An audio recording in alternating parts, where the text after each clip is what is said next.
that the youths do not want their stories to be told out there. Number one, because they're running away from KRA. I don't know why. Number two, the issue of black tax. Somebody will I wouldn't want the people from my village to know whatever I am doing. I don't know, the fear of witchcraft and all that. So, as youths, those are real issues that are brought before yes you. And then you see the other challenge is, as a fund, we have assisted you to establish your enterprise and sustain it. And then it's so unfortunate that I don't know whether I should say this on air, but sour. It's so unfortunate that when the youths want to when the youths want to be, when we want to record those success stories, most of them even ask us to pay, and we cannot pay you because that's going to be a budget query. Like, why did you spend? You've given them money to do well. Then yes, they want you to pay them. To tell their story. Exactly. Which is the success story, which is based on the money which you enable them to have. Exactly. So you see, I will say youths. I'm also a youth, and I know how difficult it can be to deal with us. But I will say one step at a time. I am sure that everything is going to be. No, but it's an interesting thing that you mention. Yes. It's not negative. Yeah. It's interesting. And I am urging all the youths in this nation to change, because if you want to do business, you must be a risk taker, and you must comply with whatever provisions of the law that you're supposed to. You see, if people are asking for money, it means they've understood. They are business minded. Yes. That we understand. Yes. But then do they understand their responsibility? Because this is almost like biting the hand that feeds you. If we have enabled you to be this, surely, why then should we pay you? Do they understand the concept of corporate social responsibility? Exactly, that's the whole point. And I want to say this. It's funny that some of the times we call for these sensitization forums, yes. And some the turnouts are good, but others are not that well. Why? Because we normally engage other stakeholders like KRA, other institutions within the government, the parastatals, just to come in and create awareness. Maybe officers who handle AGPO, officers from KRA, officers from Uwezo Women Fund, just to understand the opportunities that are within government. But the moment the youths hear about KRA, nobody wants to come to that. Oh, mimi sitaki kujulikana, such things. Sometimes I even wonder as a chair, where are we heading as a state? The youths today are going to be the leaders tomorrow. No, this must be turned around, because what KRA does, they don't understand. Without KRA, even the funds that you give them would not exist. Yes. Yes. Yeah. And that is why most of them will use as an excuse that we have applied for this loan, but we've not gotten it in time. The reason why, if your documents are not as per required, because some of them deliberately fail to place that KRA pin in that application. So how then, or even the bank statement, so how then are we able to know that you're in compliance with the law for us to give you that credit, know? So it's a challenge to us, but we try to manage them. We try to create awareness, the importance of them paying the taxes, the importance of them in compliance with the law, the importance of them knowing that ignorance of the law is no defense. We try. Let me ask this question. What is the age limit of the youth? Now, I'm not asking so that I can be considered. It doesn't matter how you stretch it, I cannot be referred to as a youth. Now, what is the age limit for the youth? That's question number one. Question number two, what is the limit? What's the minimal amount that the fund affords the applicants, or can, when they're successful? And what is the maximum amount that the fund affords successful applicants? The age limit is 18 to 34, but for those who have transited to 35 years and onwards, like CT and DUB, probably, maybe, I'm not sure. If you're in a group that is registered and is willing to take youth fund, as long as your group, 70% of the leadership are youth, then you can benefit from it being a member. And we normally give from 100,000 to 20 million. But sometimes, if depending on the kind of project or the business you're doing, if you're doing so well, and we're checking from your records, from your statements, and even the business, how viable it is. You don't need to start from 100. You can start from 300 onwards. Like, we have the Talanta loan, instead of giving them, because we know in creative industry, with the equipment and all that, it gets quite expensive, and the production and all that. So sometimes we tend to give from 2 million. Yeah. Yeah. What's the rate of payback of these loans? Okay, initially it was at 6%, but now since we restructured, it's at 8%, because again, as a way of income generating and then again, 8% is still very reasonable compared to the banks and the other. Okay, so that's the rate of interest yes, that's charged. and it's annually. Okay. Yeah. But what's the rate of folks who take these loans and start to repay their loans? Do you find that most people are repaying their loans on time, or, yes. or what's the rate of default kind of thing, I guess is where I'm going? Okay, the recovery rates are very well, because you tend to find most of the counties they're at, I would say, 81% in terms of recovery. Though a few counties, there's challenges in some constituencies here and there, but the rate is really quite impressive. It's at 81%. Yes.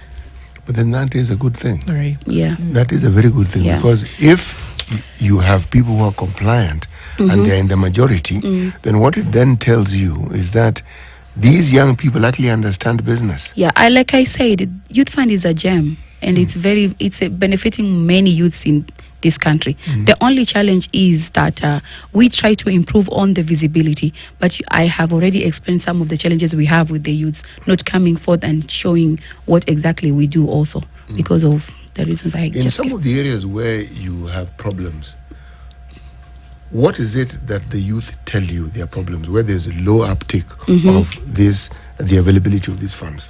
Okay, I'll give an example of I earlier gave an example of the coastal and northeastern, Yes. the issue of interest. The other things will be you'll tend to have that within the group they cannot manage themselves. For example, if a group is of 10 people and they've already taken this loan, and then you'll tend to see that one of them had to maybe go out of the country to work, or the group is not. I would say the group is not stable. We youths have a problem of, what would I say? Like, if we are 10 of us and we started a business, and then at some point the group is dismantled, and some problems come. What makes you think that that problem is only with the youth? I will say that because through my observation is that most of the MSMEs, like I think in Kenya we have 98%, and around 31.7 being female owned, and around 44 thereabouts being male owned, and maybe 17% both women and men. But out of this, you will see that those SMEs that are owned by youths, most of them they fail, because there is no that culture of company. Like, somebody wants to do something just because they want to do it, or maybe also again because of the competition out there. Is there room for a mentorship element to be introduced into this, where you attach that business, it is a youth business, but you have oversight of people who've been in business longer? Because the idea of giving youth money is an excellent one. Yes. The sooner people begin venturing into business, when they get older, they'll of course be better at it. And it's even better when they fail, because then they learn some very, very hard lessons, and which hopefully would help them into the future. It is far worse when somebody who is much older wants to start business. It's far, far worse. In fact, I would want to agree with you. At some point, I normally, whenever I visit these counties, I try to see if we have either any group or an individual has a patron supervising, let me use the word supervising, on what they do. And I was really impressed when I was in Kirinyaga last year. There's a group which started a filling station. And in that group, we have youths and those who have passed that age. But like I said, also they benefited as members. So the members in this group who are older have been like supervising that group, and it was really impressive that through the leadership of these members who are seniors, the group has been able to buy their own land. They benefited from Youth Fund, started like a small filling station. They have now bought a huge lunch, but it is because of that supervision of their seniors in that group.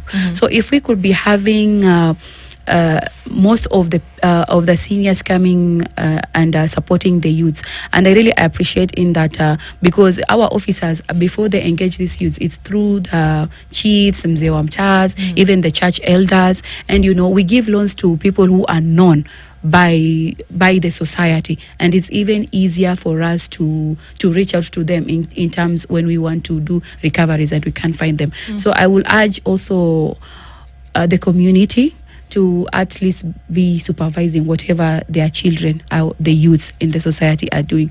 I think it can be used as a guidance, and also the youths to learn from the lived experience of the seniors, so that they can grow their enterprises. How does the fund plug in to what the rest of government is doing in the country?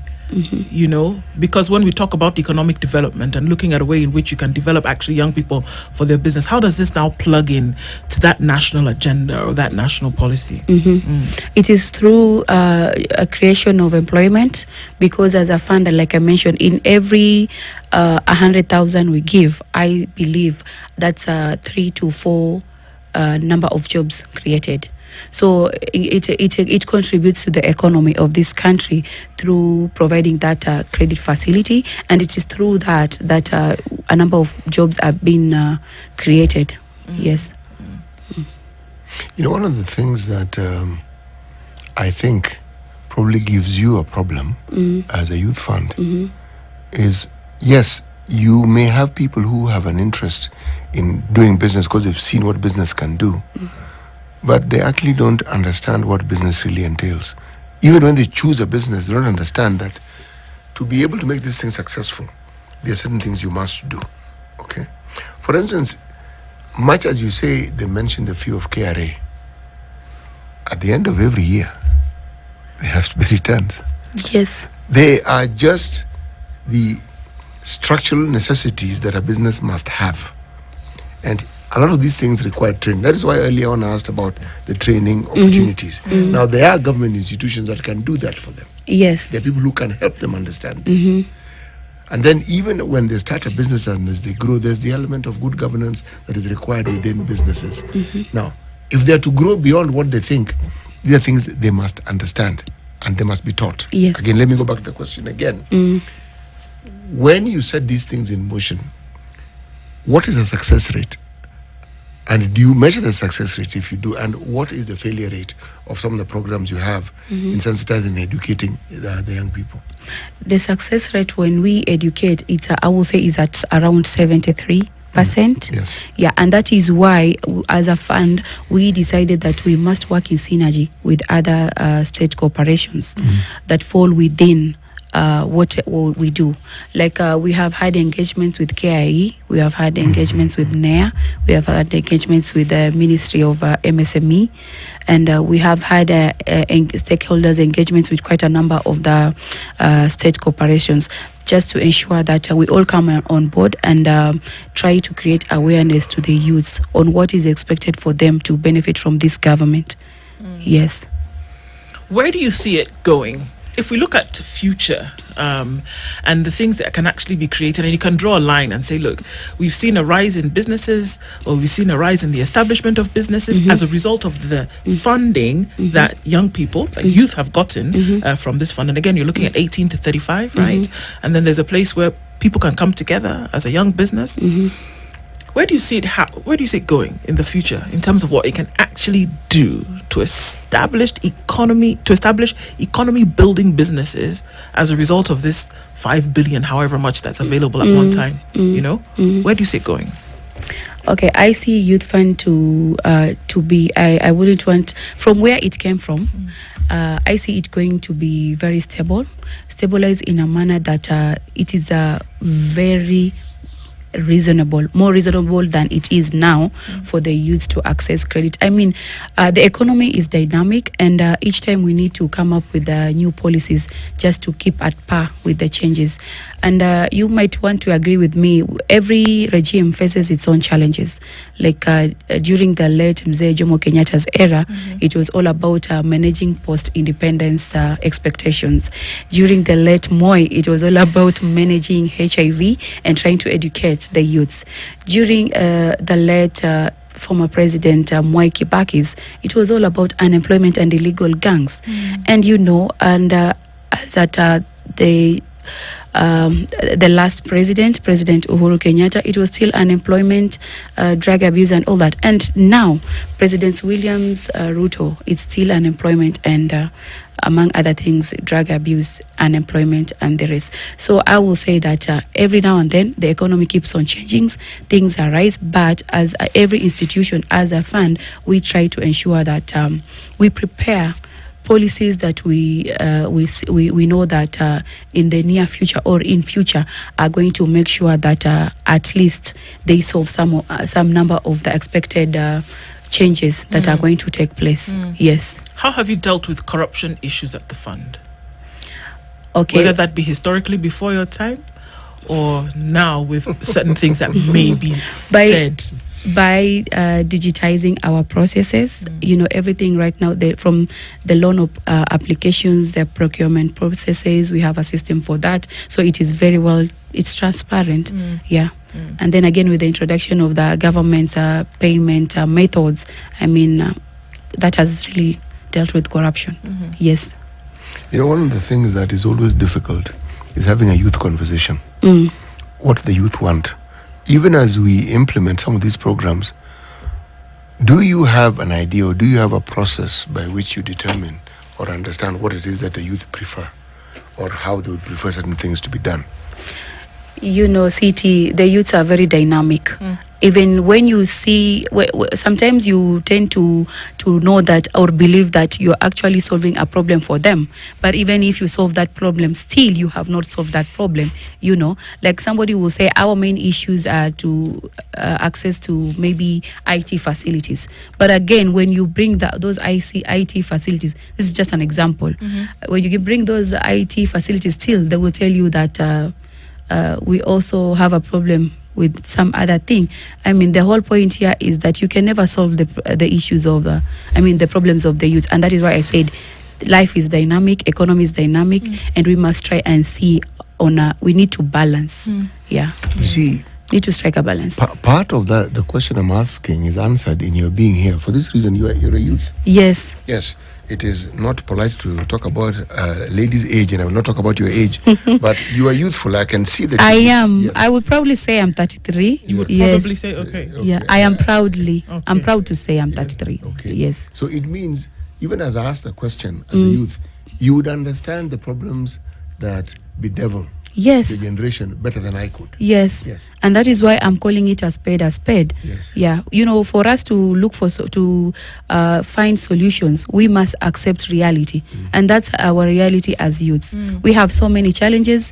We can never be satisfied with whatever. But like I said, it's because life is dynamic, economy is dynamic, and we must try to strike a balance. Not being satisfied is not necessarily negative. It's not, but... Could be that you're ambitious. Yeah. Yeah, and that is why we need to keep at par with our ambitions. And we do want an ambitious youth, because whether the current leaders or those who are in power like it or not, unless you die young, you will be old. And yes, and you'll get there. Yes, and when you're old, there are people who are younger who will take over some of the things that you used to do, whether you like it or not. That is what is going to happen. Yes. So isn't it desired that we spend a little more energy than we are currently in looking into the interests of the youth, because they're going to be in charge of this country at some point. Yes, and we need to, because what we have is the time and energy and resilience. And you tend to see that one of the solutions we could have is innovation hubs. Technology. You'll tend to see that through technology, it is very... it is very easy and viable for the supply chains, and then again it is through technology that most of the youths spend most of the time and make a lot of money out of it. There are so many solutions to it. The only challenge in the community, in the society, is that you